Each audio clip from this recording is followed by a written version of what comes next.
history in high school, and I've come to really love it. Do you have an appreciation of motor racing history like this? It's pretty unreal. I haven't been let loose just yet, but looking at some of the old photos, like honestly, I didn't even know this place had a racetrack here. So it's, I mean, even over the ski jump there, seeing one of those old cars and seeing it, a foot off the ground, it's pretty unreal.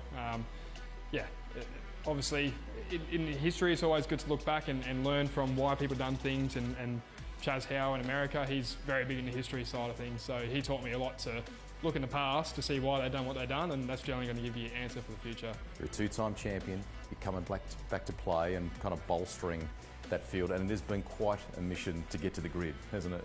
Last year was pretty tough, not going to lie, and coming back here and just working on the car myself with my dad and in the shed, and sometimes you have a few arguments, sometimes you're having the best time of your life, and travelling down here as well, it's been great. But I mean, the level's just stepped up.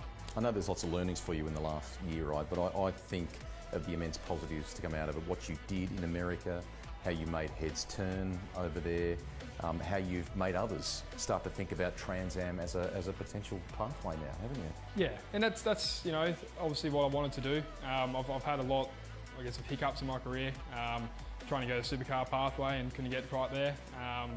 But Trans Am for me, it's given me my shot, it's given me the chance to make a career of this, and for me, I think now is probably a good time to try and boost that up. That's kind of my next question, because the success in Australia came with Gary Rogers Motorsport, great learning period, they were very supportive of what you did. This is a new venture for you, something new that you do. What would you like it to become? For me, there's a lot of ideas I've got. I like, GRM, they taught me everything I know. They taught me you need to be involved in the car to make yourself a better driver. There's no point, a lot of guys can rock up with a suit and helmet, drive a car pretty fast, that's pretty common art nowadays. But gone are the days back in the Brocky era and Dick Johnson era where they worked on the cars and understood it intimately and went good as well. I'm the only one with a motorhome, a little tiny trailer now. Everyone's got semis, so.